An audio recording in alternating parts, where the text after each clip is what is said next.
Okay, magandang hapon po mga boss madam. Dito tayo sa property na pinagbebenta dito sa bayan ng Liliw.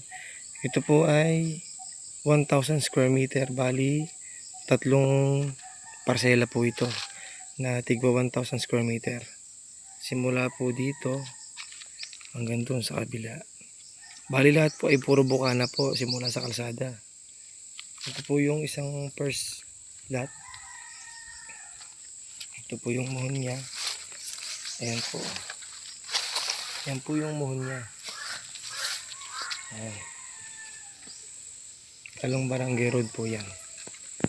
May mga tanim na saging, nyog, tsaka lansones dito sa property.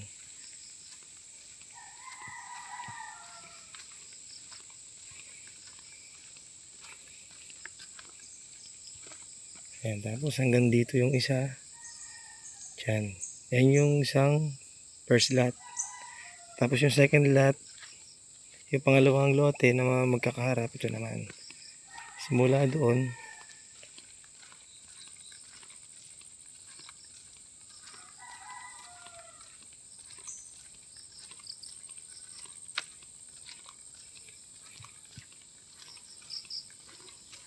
hanggang dito.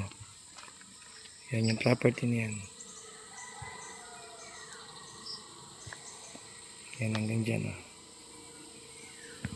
Yan.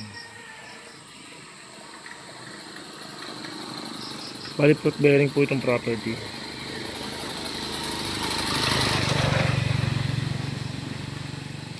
Fruit bearing yan.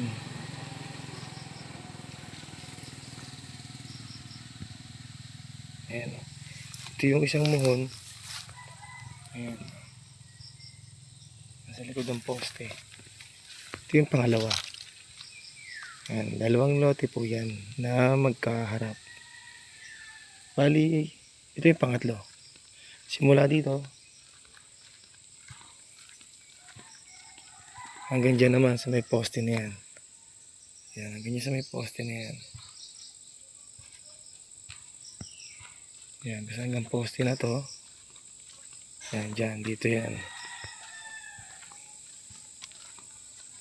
Yan, dyan. Ito. Ito. Yan yung pangatlo. Ayan. Kita niya po. Yan po yung muhon niya.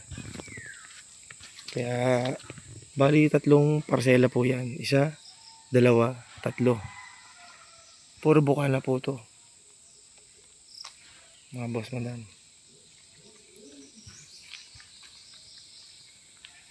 Kagandahan dito, tabing kalsada. Karamihan naman po sa bayan ng Liliw is tax declaration. Pero ito pong property na to is ready for titling. And access naman po siya ng kuryente. At meron din pong signal dito, meron ding tubig. Kompleto na po dito.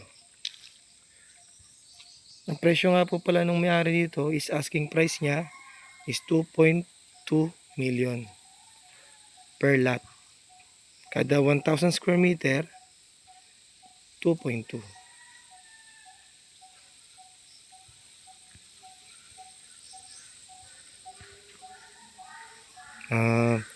First, second, then third.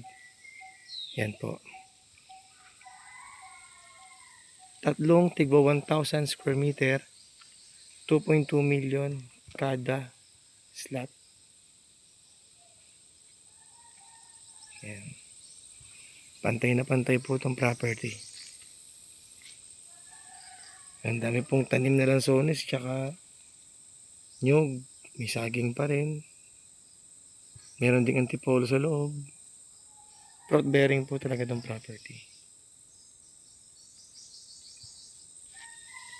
Hindi na pa natin po papasukin at nakitang-kita naman po sa tabing kalsada yung mga fruit bearing niya. Hanggang doon po yan sa may kawayan sa loob. Ayan po. Thank you po and God bless. Sana po ay ma-visit nyo itong property. At direct owner po tayo.